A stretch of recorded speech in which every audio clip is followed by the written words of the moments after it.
Good morning student. आज मैं आपको व्याकरण में शब्द रचना बताऊंगी।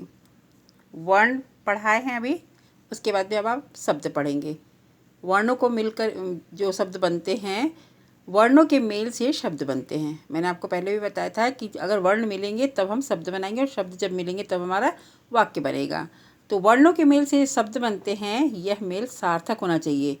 ये नहीं कि हमने दो वर्ण मिला दिए और उसका कोई भी अर्थ नहीं निकला। जैसे हमने 3 वर्ण मिलाए, क, ल और म, तीनों, है ना। तो कलम मतलब क्या होता है? पेन होता है। पानी, पानी का मतलब तो आप जानते हैं, पानी है। नदी, तो इनका क्या है? सार्थक अर्थ निकल रहा है, एक अर्थ निकल रहा है कि हाँ ये कलम है, ये पानी है, ये नदी है। ये अगर हम इसको पलट दें, अगर हम इसको उल्टा कर दें तो क्या होगा? म ल क, हाँ, या लमक, निपा, दनी, ऐसे। तो इनका तो कोई अर्थ नहीं निकलता है। अगर इसको हम पलट कर लिखें तो क्या होगा? ये अर्थ जो है निरर्थक है, क्योंकि इनका कोई भी अर्थ नहीं निकलता है। ठीक है। शब्द निर्माण या रचना की विशेषता। निर्माण को रचना भी कहते हैं, रचना को निर्माण भी कहते हैं, है ना। किसी भी चीज़ का निर्माण करना या किसी भी चीज़ की रचना करना है। ठीक। शब्द वर्णों के समूह से बनता है। आपको मैंने ऊपर भी पहले बताया कि शब्द वर्णों के समूह से, वर्णों के समूह से ही शब्द बनता है। शब्द से किसी वर्ण की अभिव्यक्ति नहीं होनी चाहिए। ठीक है। उसके बाद निरर्थक शब्द पर विचार नहीं किया जा सकता। अगर जो गलत है, अब जैसे ये लमक लिखा, नीपा लिखा, तो इसके अर्थ पे हम क्या विचार करेंगे कि इससे क्या बन सकता है? कुछ भी नहीं ना, ये तो निरर्थक है। शब्द वाक्य के प्रयुक्त होकर पद बन जाते हैं। जब शब्द प्रयुक्त हो जाते हैं तो क्या होता है? वो पद में बदल जाते हैं। शब्दों का वर्गीकरण, शब्द रचना को हम कितने भेद में, शब्द के भेद कितने हैं? 4 हैं। कौन कौन से हैं? स्रोत के आधार पे, रचना के आधार पे, प्रयोग के आधार पे और अर्थ के आधार पे, है ना।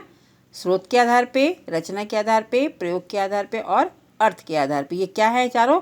ये हैं शब्द के भेद। ये देखिए, हमने थोड़ा सा पिक्चर बना के आपको बताई है। ये स्रोत के आधार पे, रचना के आधार पे, प्रयोग के आधार पे और अर्थ के आधार पे। ठीक है। अब अगर हम जाने, सबसे पहले हम जानेंगे स्रोत के आधार पे। स्रोत के आधार पे हिंदी भाषा के अधिकांश शब्द क्या होते हैं? संस्कृत से आते हैं, है ना। हम जो हिंदी पढ़ते हैं, हम ये जानते हैं कि कुछ भी लिखा हुआ है हिंदी में अगर, तो वो हिंदी शब्द से आता है। नहीं, अभी जब आगे हम पढ़ेंगे तब आपको पता चलेगा ये हिंदी जो शब्द हम रोज़मर्रा की ज़िंदगी में बोलते हैं वो कहाँ से आए हैं। तो इसमें जो स्रोत के आधार पे है उसमें क्या है? प्राय वो संस्कृत भाषा से ही आए हैं अधिकांश शब्द, है ना। मूलभूत रूप जो है उसके कोई परिवर्तन नहीं होता है, किसी में परिवर्तन होता है ना। तो इसे हम क्या कहते हैं? तत्सम और तद्भव कहते हैं। क्या कहते हैं हम? तत्सम और तद्भव कहते हैं। जैसे दुग्ध, दुग्ध को हम दुग्ध भी कहेंगे और दूध भी कहेंगे। इसका परिवर्तन देखो, ये तत्सम हो गया, तद्भव हो गया। अग्नि, अग्नि को हम अग्नि भी कहेंगे और आग भी कहेंगे, है ना। ये जरूरी नहीं है कि आप दुग्ध को दूध ही कहो। आप अगर कोई सेंटेंस ऐसा बन रहा है उसमें आप दुग्ध भी लिख सकते हो, वो भी आपका सही है। और अग्नि की जगह आग भी लिख सकते हो या आग की जगह अग्नि भी लिख सकते हो, मगर वो सेंटेंस सही होना चाहिए। स्रोत के आधार पे उनके कितने भेद हैं? 4 है। तत्सम, तद्भव, देशज और विदेशज। ठीक है। देखिए, अब तत्सम शब्द है। संस्कृत भाषा के जो शब्द ज्यों के त्यों रहते हैं, माने वो कोई भी उनमें बदलाव नहीं आता है। संस्कृत शब्द में के कुछ शब्द ऐसे हैं जिसका कोई भी बदलाव नहीं आता। जैसे देखो, रात्रि, कर्म, अग्नि। अब हम कोई भी बात ऐसे बोलते हैं तो ये बोल सकते हैं ना, रात्रि काल, है ना। अब कर्म कांड का तो माने कर्म भी लिख सकते हैं, काम भी लिख सकते हैं, मगर जब इंसान की मृत्यु होती है तब हम ये बोलते हैं उनके कर्म कांड हो रहे हैं, ऐसे ऐसे कर्म कांड उनके करने हैं। उनको उस समय ये नहीं कहते उनके काम कांड करने हैं, है ना। तो जो शब्द संस्कृत के हैं किसी जगह में वैसे के वैसे वो रहते हैं, उनमें कोई भी परिवर्तन नहीं आता। उसे हम क्या कहते हैं? तत्सम शब्द कहते हैं। ठीक है। और तद्भव शब्द क्या है? तद्भव शब्द वो है जो माने रहते तो संस्कृत के ही हैं, है ना, मगर उनमें क्या होता है? परिवर्तन होता है। जैसे हमने इसे परिवर्तन रात्रि किया, मगर हमने यहाँ पे रात भी लिखा, है ना। तो अब जैसे हम कोई ऐसा शब्द बोलेंगे, रात और दिन, ये तद्भव है ना, रात और दिन, तो रात और दिन के साथ ये सेट हो गया। मगर रात्रि और दिन बोलेंगे तो ये अच्छा लगेगा नहीं, है ना। तो रात और दिन, काम, आग, क्षेत्र, ये क्या, ये कौन से शब्द हैं?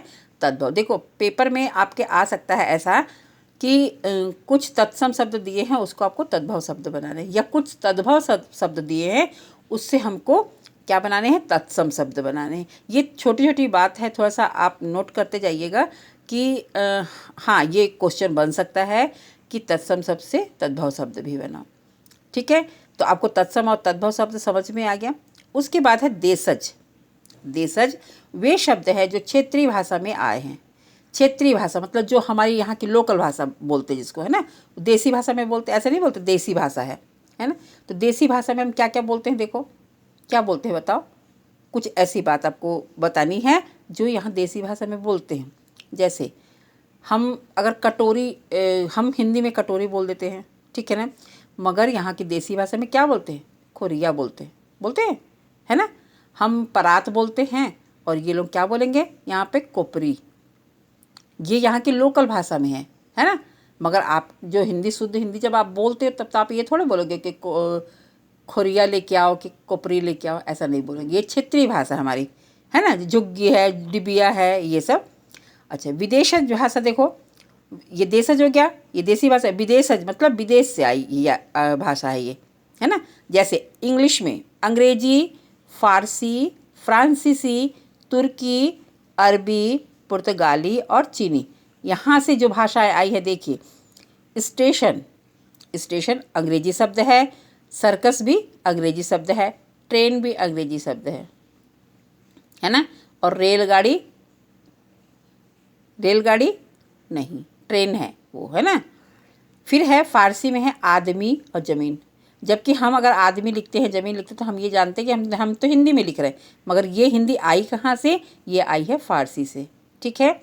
कारतूस, कूपन, हम बता देते हैं कारतूस, कूपन, हमने कूपन कटवाया। तो अब ये हम थोड़े जानते हैं कि कहाँ से ये भाषा आई। हम तो जानते हैं हिंदी में लिखा तो हिंदी है, नहीं, ये भाषा फ्रांसीस से आई, ये, है ना।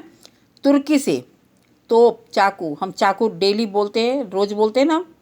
चाकू चूरी या चाकू से सब्जी काटते हैं तो हम बोलते हैं कि ये चाकू है, ये अब ये तोप है, मगर हम नहीं जानते ये कहाँ से आई। ये तुर्की से आया है। देखो ये भी एक क्वेश्चन है।